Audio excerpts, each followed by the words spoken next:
Halo, selamat datang kembali di channel Set Top Box Indonesia, channel yang mengulas Android TV Box, receiver parabola, dan item-item yang terkait dengannya. Sama seperti video review sebelumnya, kali ini kita akan mereview salah satu dari STB televisi digital lagi. Dan ini adalah STB televisi digital yang diimpor dari Vietnam.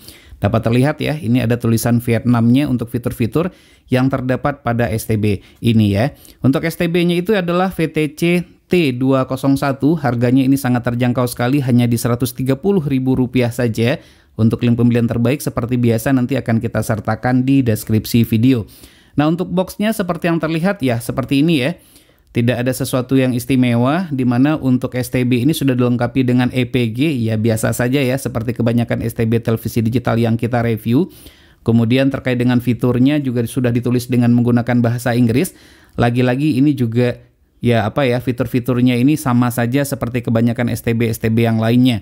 Baru mendukung untuk H264 maksud saya, belum mendukung untuk HFC H265, sangat disayangkan sekali. Kemudian fitur-fitur yang lain teman-teman bisa lihat, bisa baca di bagian yang saya tunjuk, di mana untuk favorit grupnya itu hanya tersedia sebanyak 4 saja. Ya, seperti itu. Nah, untuk kelengkapan yang kita dapatkan dalam paket penjualannya juga standar, di mana dalam paket penjualannya ini kita sudah mendapatkan kertas petunjuk seperti ini, walaupun diimpor dari Vietnam, namun ini ditulis dengan menggunakan bahasa Inggris, lebih mudah bagi kita untuk membacanya, walaupun tidak ada bahasa Indonesia. Tidak ada kartu garansi ya, jadi jangan ditanyakan apakah produk ini bergaransi, dikarenakan tidak ada kartu garansinya. Jadi saya pastikan ini tidak ada garansi. Namun sepertinya garansi personal dari sellernya kemungkinan ada. Jadi bisa ditanya saja sebelum membelinya. Kemudian ini adalah remote control. Untuk remote control juga standar ya, seperti kebanyakan STB yang lain. Belum mendukung untuk infrared learning function, di mana fitur tersebut bisa kita pakai untuk mengcopy tombol-tombol pada remote televisi, sehingga satu remote untuk televisi dan STB. Ini belum mendukung untuk itu.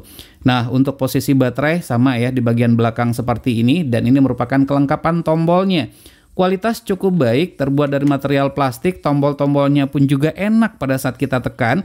Jadi ini tidak terlalu empuk dan juga tidak terlalu keras, sehingga tuh ada feedback pada saat kita menekannya atau ada sensasinya. Kalau terlalu lembut tuh, kalau saya pribadi tuh kurang suka juga. Nah, ini adalah baterai yang disertakan dalam paket penjualan. Baterainya standar saja, sebaiknya jangan dipakai. Beli saja baterai yang kualitasnya lebih baik. Sudah mendapatkan kabel RCA, namun belum mendapatkan kabel HDMI. Bagi pengguna televisi tabung bisa menggunakan ini, namun bagi yang menggunakan televisi LED atau televisi lain yang sudah ada port HDMI-nya, beli deh kabel HDMI secara terpisah ya. Nggak mahal kok. Mungkin di 15 ribuan ya, tergantung juga sih, ada juga yang harganya di 200 ribu ya. Nah, kemudian ini adalah STB dari VTC T201 tersebut. Front panel seperti yang terlihat, tidak ada port USB sama sekali di posisi bagian depan. Kita hanya bisa menemukan 3 buah tombol, yaitu tombol power, kemudian tombol panah atas dan panah bawah. Hanya itu saja ya kelengkapan tombolnya. LED display di bagian yang saya tunjuk ini. Ventilasi udara ada di mana-mana, di bagian atas sangat banyak sekali, di bagian samping kanan dan samping kiri juga demikian, sangat banyak, termasuk di bagian bawahnya. Jadi dengan demikian tidak perlu khawatir akan terjadi overheat atau panas berlebihan sehingga bisa dapat mengakibatkan kerusakan STB yang cepat gitu ya. Karena seharusnya sih sirkulasi udaranya lancar ya, karena ventilasi udara yang banyak seperti ini. Namun untuk memastikannya nanti akan kita uji ya, sama seperti pada video-video review kita yang sebelumnya. Nah, di posisi bagian belakang, kita dapat menemukan ada RF in dan RF loop. Nah, ini adalah untuk antena ya. RF in nanti teman-teman tuh bisa hubungkan ke antena indoor ataupun outdoor. Bisa menggunakan antena UHF biasa ya. Kemudian ada RF loop apabila kita ingin memparalelkannya dengan STB yang lain. Nah, tapi ini fitur ini nggak begitu bermanfaat juga. Karena pada saat kita menggunakan fitur ini, STB utamanya, kalau ini kita jadikan sebagai STB utama, yang terhubung langsung ke antena, maka ini harus dalam kondisi menyala. Kalau dia tidak menyala, maka tidak akan bisa. Jadi kalau seandainya kepengen memparalelkannya satu antena untuk banyak TV, bisa pakai CATV saja. Nah, untuk CATV terbaik, linknya dapat dilihat di pojok kanan atas video ini. Sudah pernah kita review. Ada port USB hanya 1 buah saja. Nah, dikarenakan port USB-nya hanya 1, semoga saja sih STB ini sudah mendukung untuk USB hub, sehingga port USB-nya tuh bisa kita tambahkan. Ada port koaksial untuk audio digital seperti Dolby Audio ya, kemudian ada HDMI in ya. Di sini tertulis adalah HD out bukan HDMI in, tapi adalah HDMI out. Nah, di sini adalah HD out tertulis ya. Ini adalah portnya. Kemudian ada port RCA, kita mendapatkan sebanyak 2 pasang. Kemudian ada switch utama, yaitu switch untuk on off ya, atau tombol on off utama. Jadi kalau seandainya males untuk mencabut kabelnya ini ke listrik, maka bisa dimatikan dengan menggunakan tombol ini saja. Untuk tombol switch on off ini tidak semua STB televisi digital memiliki ya. Jadi itu perlu untuk diingat, dan tentunya ini merupakan kelebihan atau salah satu kelebihan dari STB ini di samping harganya yang terjangkau. Nah, terkait dengan fitur yang lainnya kita akan gali lebih jauh ya. Semoga saja ini sesuai dengan ekspektasi kita, atau mungkin saja bisa melebihi mengingat harganya yang murah seperti ini. Baik, selanjutnya kita nyalakan saja, kita lihat berbagai macam fitur kelebihan kekurangan dari STB VTC T201. STB ini dapat digunakan untuk televisi tabung dengan resolusi maksimal 720p dan televisi LED atau yang sejenis dengan maksimal resolusi 1080p Full HD. Berikut spesifikasi VTC T201.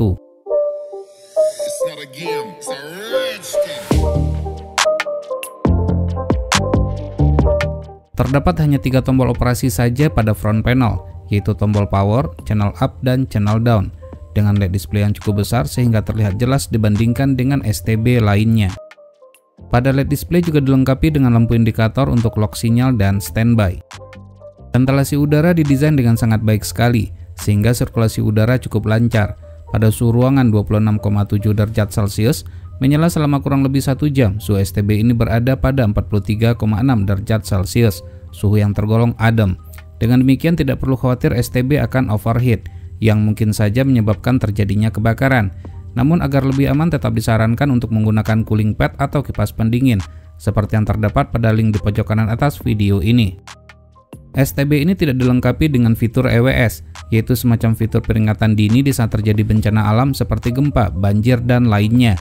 Hal ini ditandai dengan tidak adanya menu untuk location code atau kode pos. Tidak ada delay pada respon remote control sama sekali, tombol enak dan mudah untuk dijangkau. Sayangnya tidak memiliki fitur infrared learning function, sehingga tidak dapat digunakan untuk mengcopy tombol pada remote televisi. Untuk akses yang lebih cepat, terdapat beberapa tombol shortcut pada remote control, di antaranya seperti V-format untuk pengaturan resolusi, tombol aspek untuk aspek rasio, dan tombol timer untuk melihat program yang sudah di-booking sebelumnya. Proses booting cukup cepat untuk kategori STB yang menggunakan chipset M-Star, dengan tampilan simpel namun tetap eye-catching. Sekarang itu bolong besarnya di mana, Pak Toto? Tampilan user interface merupakan ciri khas dari STB dengan menggunakan chipset M-Star pada umumnya. Informasi yang ditampilkan cukup lengkap, namun tidak terdapat informasi board. Pembacaan kekuatan dan kualitas sinyal dilihat dari persentasenya sangat tinggi. Untuk semua MUX semuanya rata, mendekati, dan sama dengan 100%. Tidak sesuai dengan kondisi yang sebenarnya. Namun begitu tunernya cukup sensitif. Semua MUX di lokasi saya dapat di-lock dengan baik, termasuk MUX dengan sinyal yang rendah yaitu Viva Group, dengan hanya menggunakan antena biasa saja yaitu push on tanpa booster. Sebagai informasi, antena dicabangkan dengan menggunakan CATV untuk 4 televisi. Berikut ini perbandingan pembacaan sinyal dengan STB Decolor generasi kedua dan Evercost Max Megabox terbaru. Berbeda dengan STB chipset Sunplus di mana audio terjadi over volume sehingga suara menjadi pecah. Pada STB ini aman, audio jernih di saat memutar video. Selain itu, kualitas gambarnya pun tergolong tajam.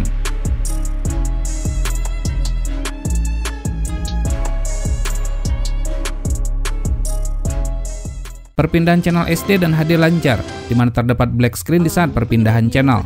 Namun hal tersebut bukan berarti delay. Untuk sebagian STB, untuk mod perpindahan ini terdapat mod black screen dan freeze.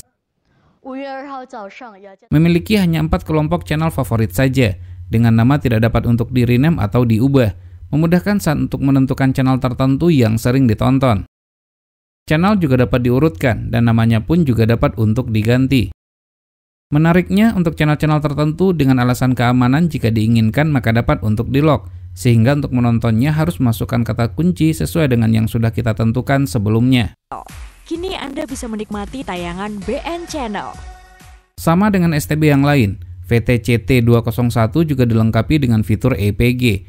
Jika tersedia, fitur ini memudahkan bagi kita untuk melihat susunan acara termasuk sinopsis tayangan yang akan ditonton. STB ini memang hanya memiliki 1 port USB saja, Bagi yang membutuhkan lebih dari satu port USB, kabar baiknya port USB tersebut dapat ditambahkan dengan menggunakan USB hub.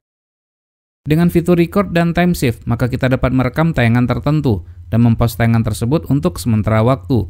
Jangan lupa untuk memasang flash disk ataupun hard disk terlebih dahulu melalui USB port yang sudah tersedia. Sekarang kita masuk ke tampilan menu dan akan kita bahas satu persatu untuk fitur-fitur pentingnya saja. Agar tidak rancu, maka pilihan bahasa OSD kita pilih bahasa Inggris. Perlu juga untuk diketahui, STB ini tidak memiliki pilihan bahasa Indonesia. Desain tampilan menu menurut kami kaku sehingga kurang menarik, mirip seperti tampilan menu pada STB Mediahome MH88 dengan opsi yang lebih sedikit. Namun demikian tetap user-friendly sehingga mudah dalam penggunaan. Pada pilihan program, ada opsi program edit, EPG, short, dan LCN. Namun sayang tidak terdapat opsi acu untuk update channel secara otomatis tanpa harus di-scan ulang. Bagi yang belum mengetahui, LCN berfungsi untuk mengurutkan channel secara otomatis sesuai dengan urutan yang sudah diberikan pada MUX. Submenu program edit berfungsi untuk manajemen channel, seperti mengurutkan dan lainnya. Lengkapnya silakan cek link video yang terdapat di pojok kanan atas. Pilihan picture berisikan pengaturan untuk resolusi dan beberapa pengaturan lainnya seperti TV format dan video output.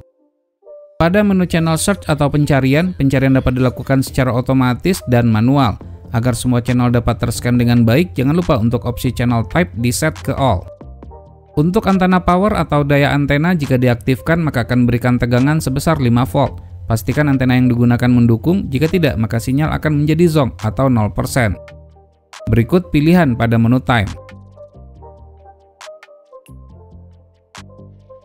STB ini dapat mati secara otomatis dengan mengatur waktu pada submenu time. Selain itu, dengan menggunakan fitur power on atau off, maka STB ini dapat dijadwalkan untuk menyala dan mati secara otomatis setiap harinya sehingga dapat menghemat daya listrik terpakai dan menjadikan STB lebih awet. Menu option berisikan pengaturan untuk bahasa, subtitle, dan audio.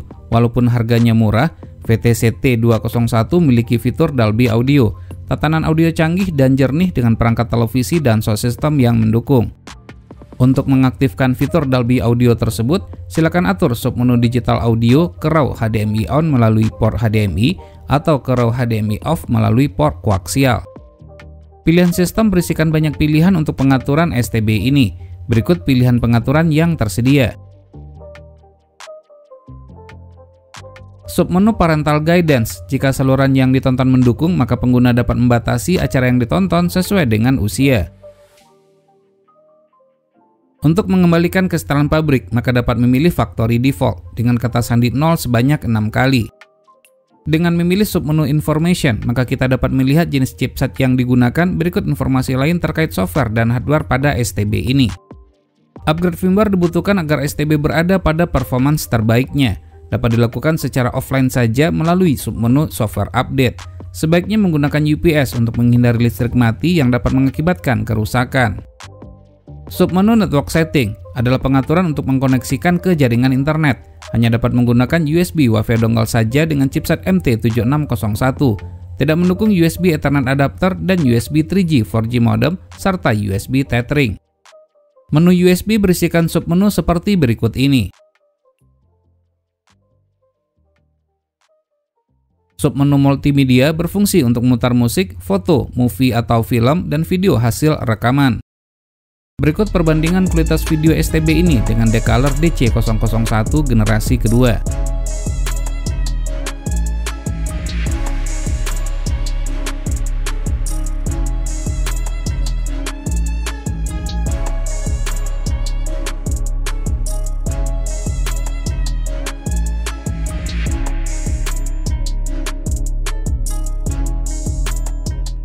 Sementara submenu yang lainnya berfungsi sebagai pengaturan untuk foto, movie, dan PVR. Nah, untuk submenu Network Apps berisikan aplikasi streaming yang didukung, yaitu YouTube dan IPTV. Nah, ini merupakan STB-nya. Kita akan kletek dulu yang ini. Nah, seperti itu ya. Nah, ini adalah STB dari Decaler tersebut. Secara dimensi kurang lebih hampir sama seperti VTC T201 merupakan salah satu STB low watt. Untuk daya listrik maksimal yang dibutuhkan setelah kita ukur dalam keadaan menyala hanya 3,3 watt saja dan 0 watt dalam kondisi standby. Jadi tetap aman walaupun colokan tidak dicabut saat STB sudah dimatikan. Sekarang kita masuk kepada kesimpulan. VTC T201 memiliki tuner yang sensitif. Selain sebagai STB TV digital, STB ini juga dapat digunakan sebagai media player dan perangkat streaming seperti YouTube dan IPTV player. Tidak mendukung FC H265, namun mendukung Dolby Audio. Suhu adem, murah harga terjangkau, dan memiliki tombol on-off. Dengan segala kelebihan dan kekurangan yang dimilikinya, STB ini cocok untuk dijadikan sebagai salah satu referensi pilihan. Cocok bagi yang mencari STB yang mudah dalam penggunaan dan dapat terkoneksi ke jaringan internet. Baik, demikianlah video review ini. Semoga bermanfaat. Jika suka silahkan tekan tombol like. Jika tidak silahkan berikan komentar yang bangun. Jangan lupa untuk terus mensupport channel ini. Cukup dengan cara subscribe, share ke media sosial masing-masing, dan tekan lonceng agar selalu mendapatkan notifikasi video terbaru. Terima kasih, sampai ketemu lagi di video berikutnya.